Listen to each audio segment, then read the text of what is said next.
Senators voting in the affirmative.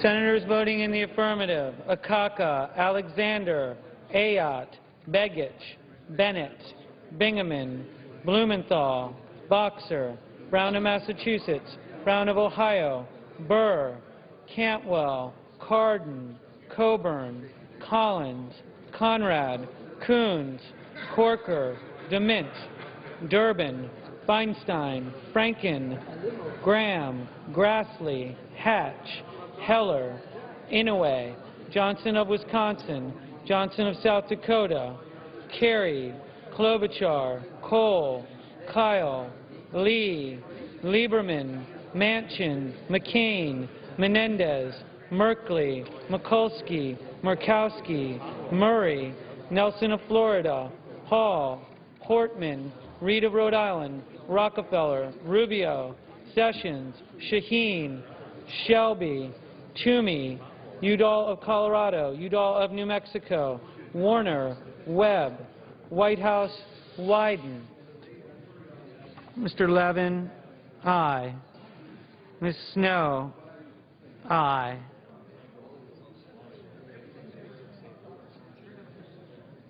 Mr. Lautenberg, aye. Senators voting in the negative: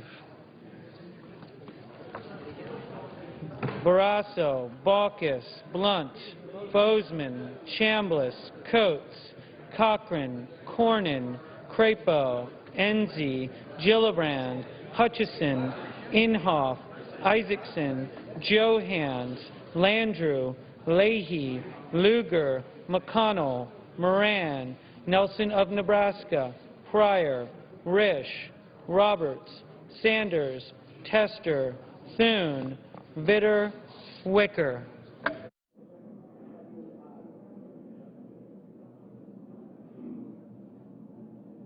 Mr. Harkin, aye. Mrs. Hagan, no. Mr. Schumer, aye. Mrs. McCaskill, no. Mr. Casey, aye.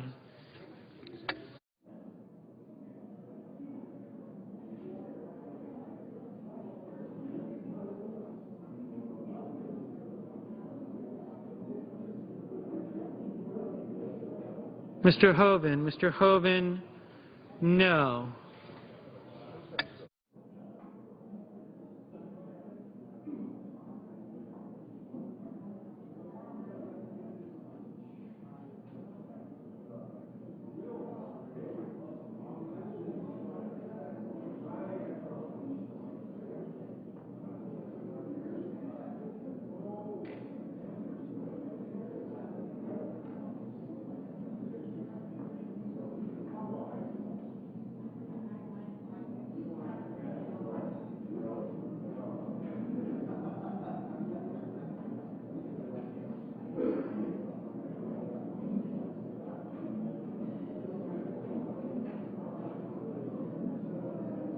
Ms. Stabenow, no.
Mr. Reed of Nevada. Mr. Reed of Nevada, aye.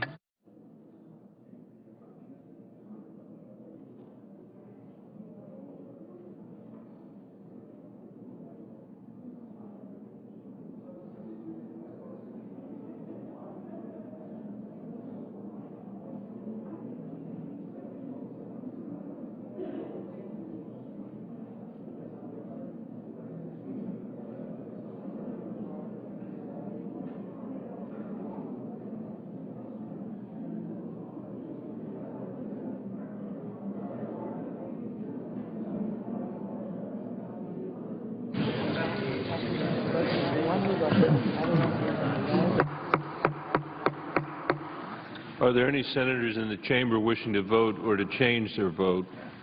If not on this vote, the ayes are 66, the nays are 33.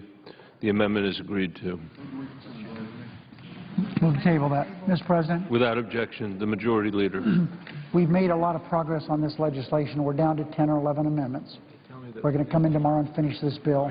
We're going to try to get permission. I understand we can to have the cloture vote tomorrow. We have to figure out where we're going on flood insurance. It's obvious with all the problems we're having with flood insurance, we're not going to finish that tomorrow or the next day. But we have to work toward completing that as quickly as we can next week. Remember that program expires at the end of the month, and the end of the month is coming very quickly. So we have no more votes tonight. Last vote. We have some voice vote. This will be the last recorded vote. And then we'll come tomorrow and work through these. We'll have the staff work as to the requests that people have for time on the floor, other things that need to be done. So we don't know exactly what time we're coming in tomorrow or what time the votes will start, but as soon as we can. We hope to finish by, there'll be votes all through the lunch hour, so everybody should understand that. So we hope to be able to finish by 3 o'clock tomorrow afternoon.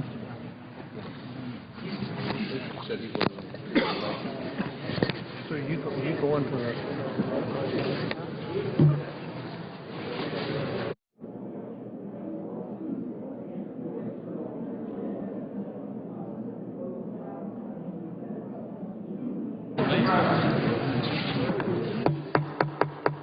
The senator from Georgia is recognized. Mr. President, I call up the Chambliss Amendment number 2340, please. The clerk will report. The senator from Georgia, Mr. Chambliss, for himself, and Mr. Isaacson proposes an amendment number 2340. Mr. President, the amendment I'm offering here has a very focused and modest reform objective, specifically to accelerate by a mere 60 days the date on which USDA may increase the import quota if, in the agency's judgment, such action is needed to adequately supply the nation's demand for sugar. The Senate will come to order. The current Farm Bill prohibits the USDA from adjusting the minimum sugar quota import until April 1 of the crop year unless there's an emergency shortage of sugar that is caused by a war, flood, hurricane, or other natural disaster, or other similar event as determined by the Secretary. Experience with the April 1 date has been very unsatisfactory to independent domestic sugar refiners and their refined sugar customers who have annually experienced shortfalls in the supply of sugar and endured the elevated prices that ensue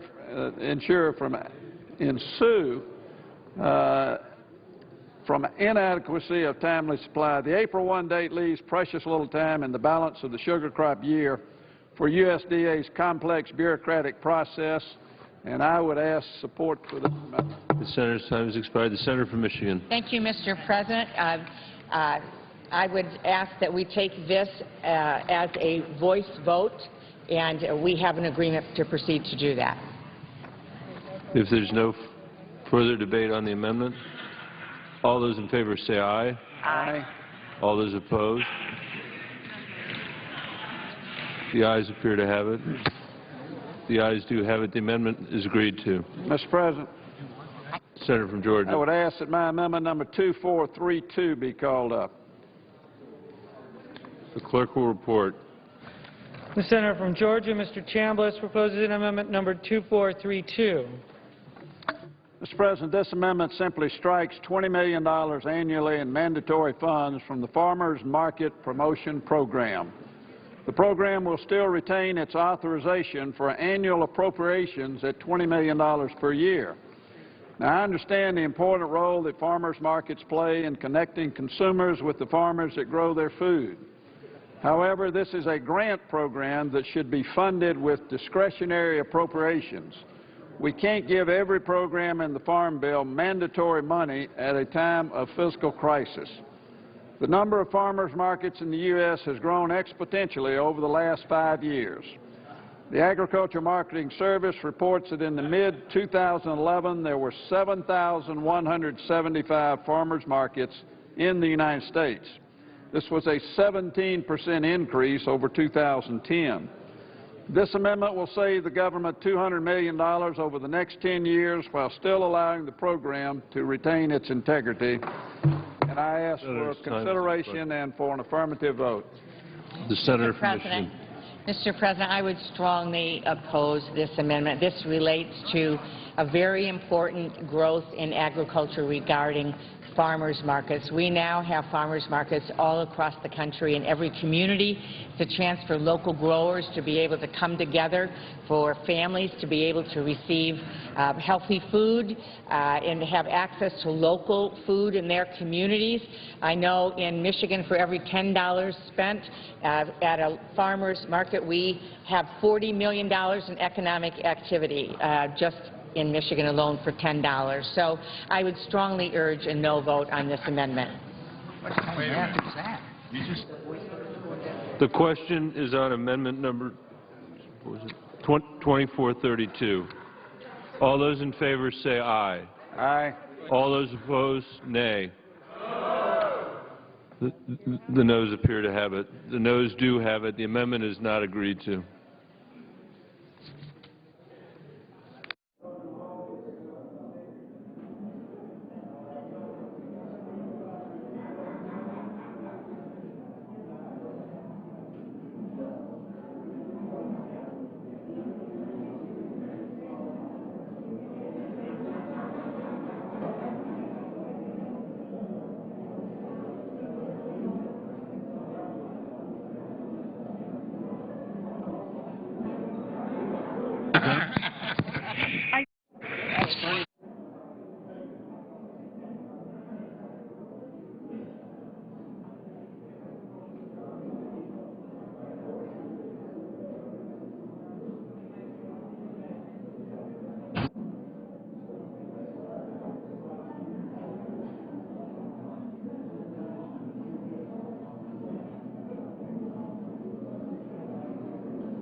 The Senator from Michigan. Thank you.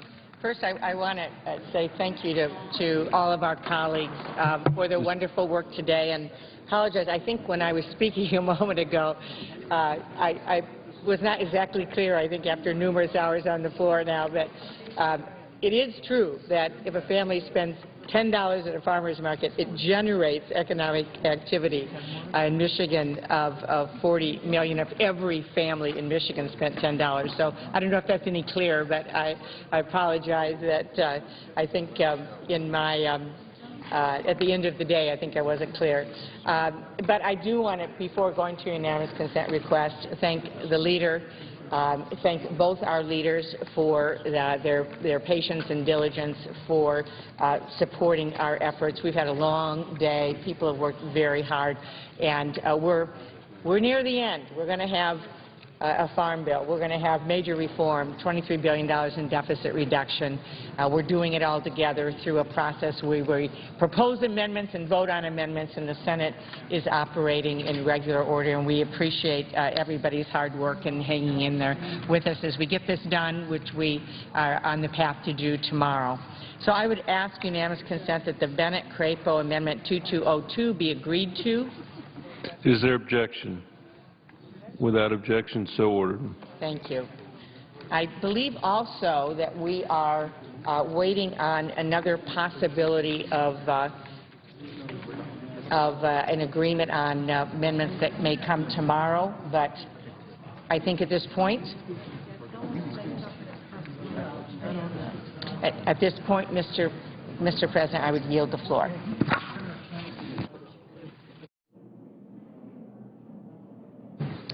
Mr. President, The senator from Louisiana. if I could ask unanimous consent just to introduce a bill, not anything related to the Farm Bill, is that appropriate? And to speak for 5 minutes? Without objection. Thank you. Mr. President, several of us have been working for some time now on a bill that is, and first let me say thank you to Senator from Michigan and the Senator from Kansas for conducting another very long session today on agriculture and did really an extraordinary job helping us move through this important bill, and I thank them very much, and I know we're going to take that up tomorrow. But I wanted to bring the body's attention to a bill called the Protecting Adoption and Promoting Responsible Fatherhood Act of 2012. I introduced this bill on behalf of myself and Senator Inhofe, who have worked so closely together on many issues involving adoption and the protection of children that are outside of family care, both here in the United States and abroad. I want to thank Senator Inhofe, the senior senator from Oklahoma, for being an original co-sponsor of this legislation. I also want to thank Congresswoman Laura Richardson for introducing a companion piece of this legislation in the House today. Mr. President, we just celebrated Father's Day this past weekend, and I know that my father and my husband and men all over the country celebrated with their children and their families, and we honor the extraordinary fathers in the world. Parenthood is the ultimate gift. It's also an incredible responsibility.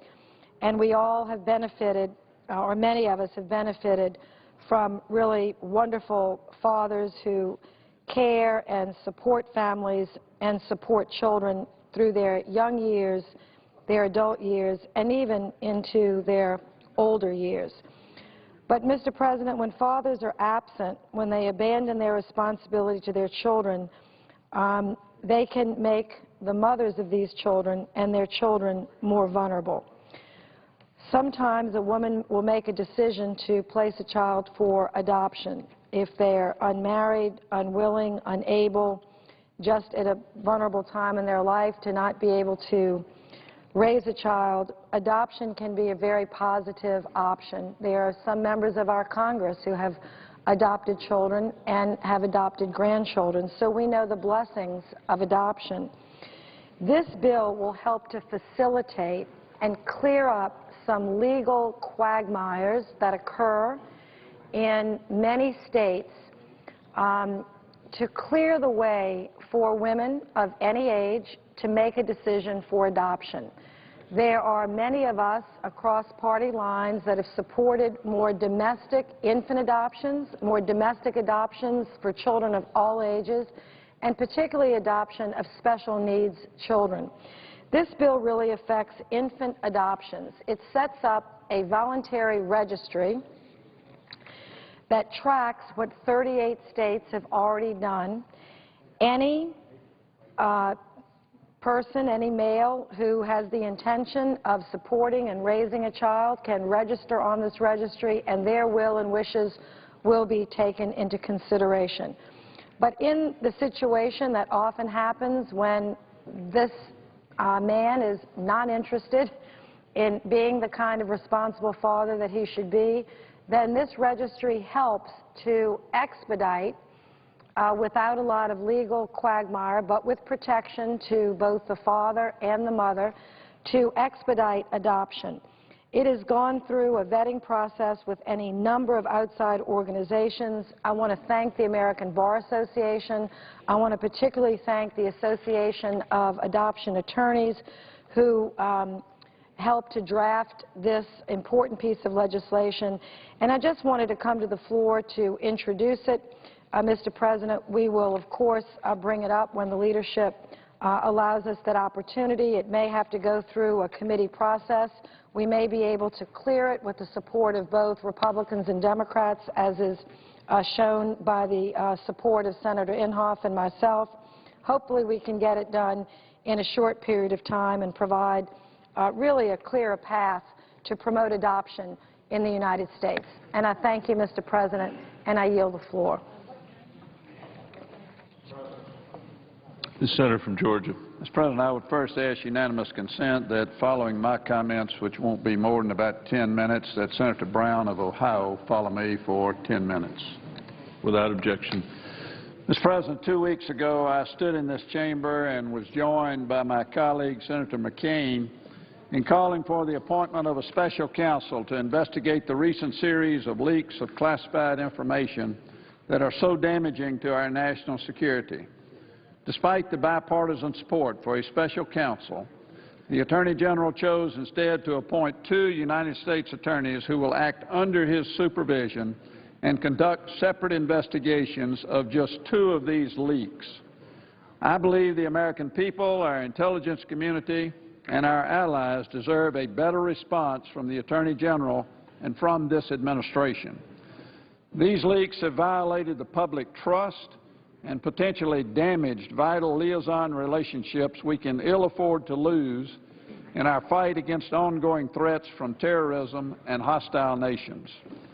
As I understand it, one prosecutor will investigate the leak on the AQ-AP bomb plot, the other the leak on Stuxnet. That's a real problem. This means that other leaks, including the kill list story, will not be investigated. Yesterday, the Washington Post published a story that attributed information about apparent joint U.S.-Israeli cyber efforts to a former high-ranking U.S. intelligence official. It would sure be helpful if a special counsel had jurisdiction to look at all of these cases and not just 2 isolated cases. The timing, substance, and sourcing of these stories have also raised questions about whether they came from the White House and whether or not there is a pattern of leaks.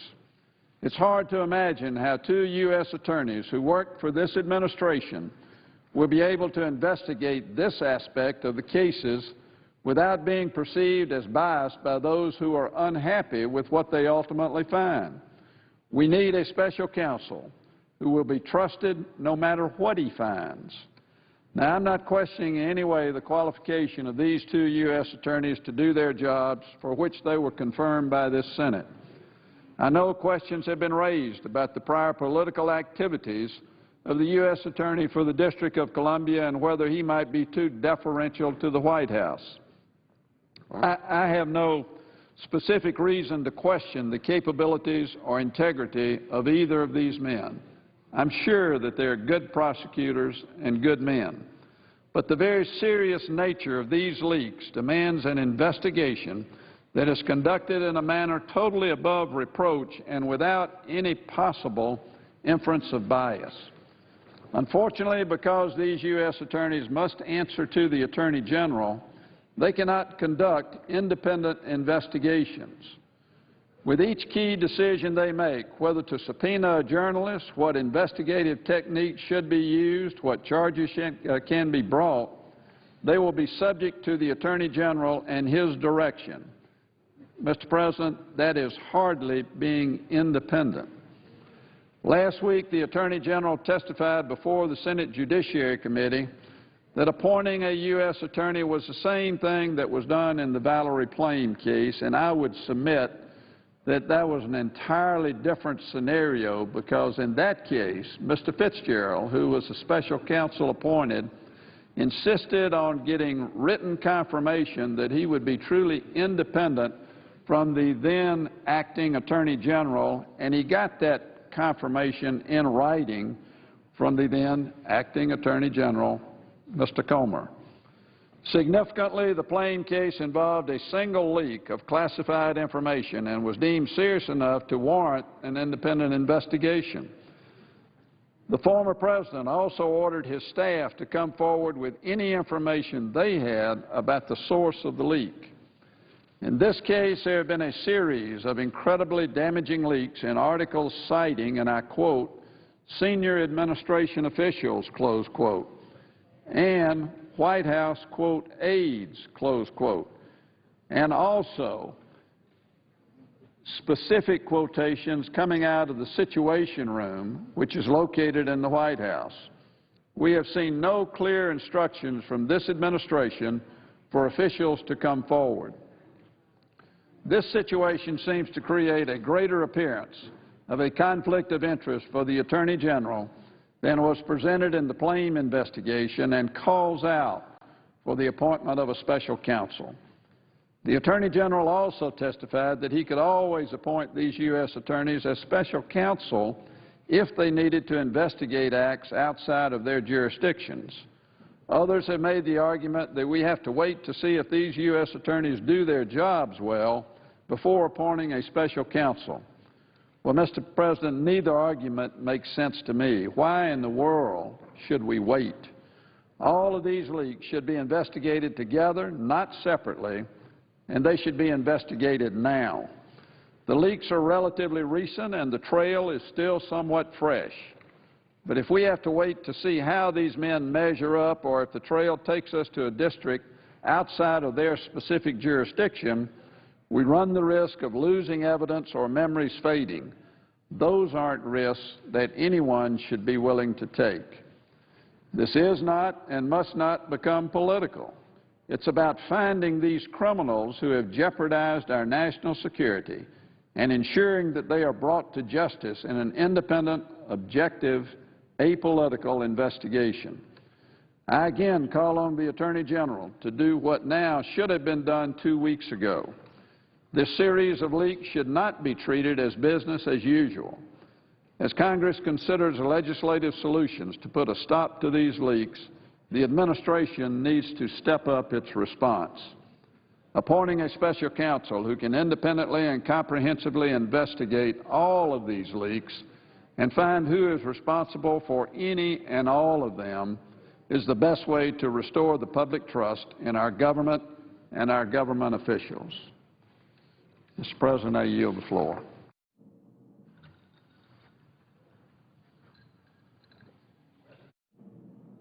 Ohio. Thank you, Mr. President. For many Ohio children, schools have let out for the year. Summer vacation is just beginning. During the school year in my state, a state of about 11 million people, 840,000 Ohio children receive some nutrition assistance through free or reduced price school lunches or breakfasts during the school year. It's a statistic that tells the story of families struggling to get by. In many, many of these children's cases, their parents have jobs, but simply are not making enough money. It's a statistic that tells the stories of how children are often helpless victims in a challenging economy. Many of these children come from the 18% of Ohio families, 18%, about 1 out of 6. Ohio families that are food insecure, meaning that they're unsure where their next meal may actually come from. When the school year comes to a close, many of these children go hungry. Where can these 840,000 students go? Where do they turn for a nutritious meal when their school cafeterias are closed for the summer? The answer is the Summer Food Service Program, run through the United States Department of Education, administered in my state by the Ohio Department of Education.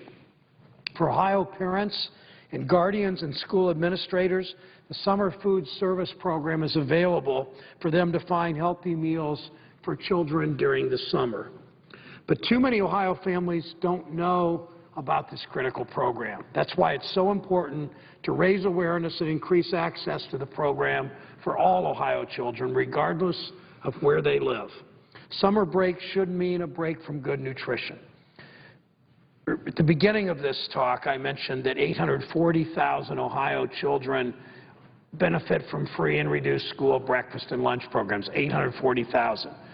But unfortunately, last year in the summer, only 66,000 Ohio children utilize the summer food service program. Only 66,000 when there are 800,000 eligible.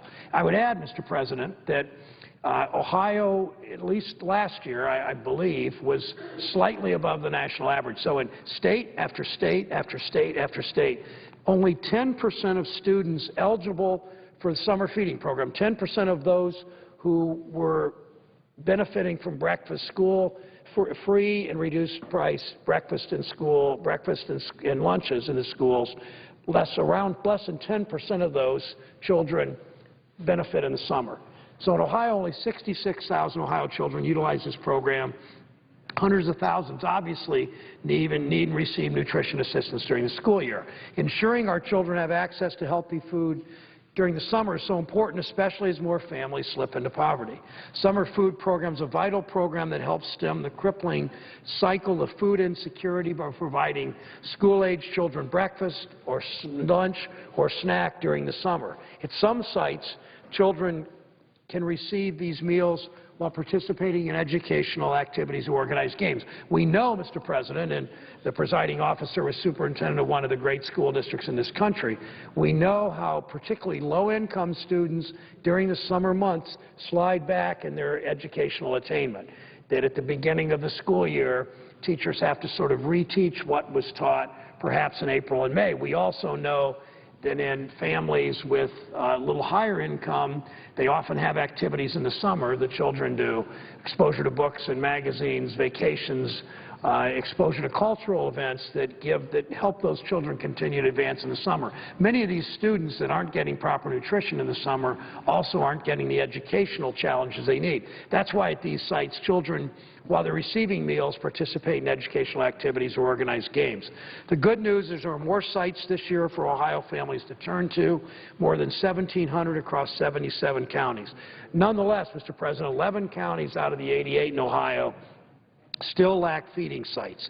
It's not too late for program sites to be established. The official deadline was May 31st.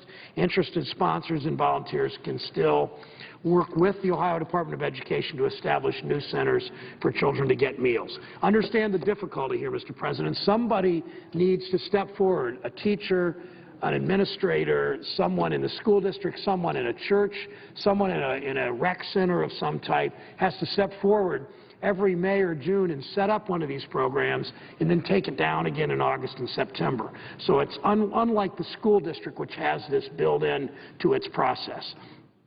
At existing sites, at schools and summer camps, churches and community centers, pools and recreation centers, volunteers spend their time ensuring our children have the food they need to succeed. The federal government will reimburse local groups small amounts of money for the breakfast, the snack, or the lunch for these children, but volunteers need to come forward. 2 years ago, I co-hosted a first-of-its-kind hunger summit at the Mid-Ohio Food Bank in Columbus with leading anti-hunger advocates from across Ohio. This past year, USDA Undersecretary Kevin Concanon came to Ohio to hold the second summit.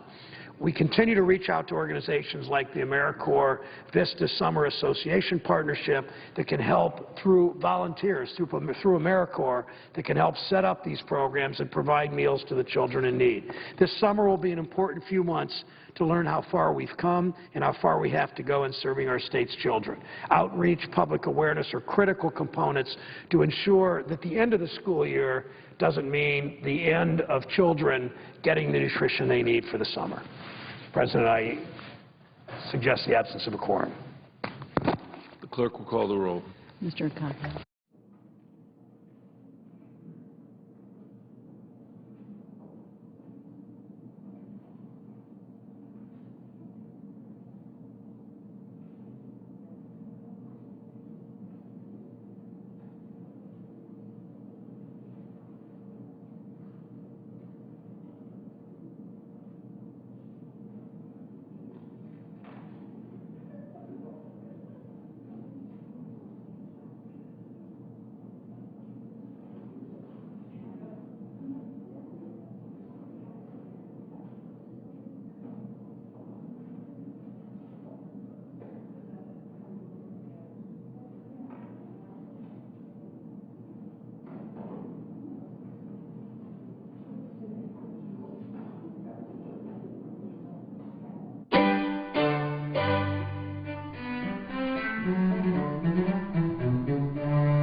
Senator Michigan, Thank you, Mr. President. And before doing wrap-up this evening, we're in a quorum call. I would ask suspension of the quorum call.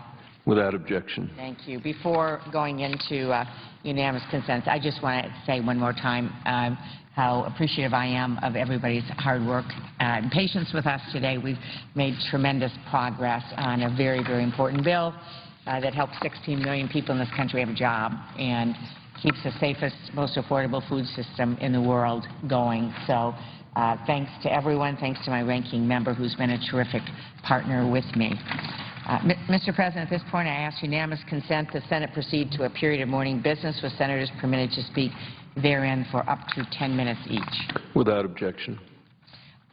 I ask unanimous consent that the Senate proceed to the immediate consideration en bloc of the following resolutions which were submitted earlier today: S-Res 500, S-Res 501, and S-Res 502. Without objection. I ask unanimous consent the resolutions be agreed to, the preambles be agreed to, the motions be reconsidered, be laid on the table en bloc with no intervening action or debate in any statements related to the resolutions be printed in the record at the appropriate place as if read. Without objection. Mr. President, I would ask unanimous consent that when the Senate completes its business today, the Senate adjourn until 10:30 a.m. on Thursday, June 21st. That following the prayer and pledge, the journal of proceedings be approved to date, the morning hour be deemed expired, the time for the two leaders be reserved for their use later in the day, that the majority leader be recognized, that the following remarks of the two leaders, the time until 11 a.m. be equally divided and controlled between the two leaders or their designees. Further, that at 11 a.m. the Senate resume consideration of S-3240, the Farm Bill, and the votes on the remaining amendments to the bill. Without objection. There will be several roll call votes beginning at approximately 11 a.m. tomorrow in order to complete action on the Farm Bill. If there is no other business to come before the Senate, I would ask that the Senate adjourn under the previous order. The Senate stands adjourned until 10:30 tomorrow.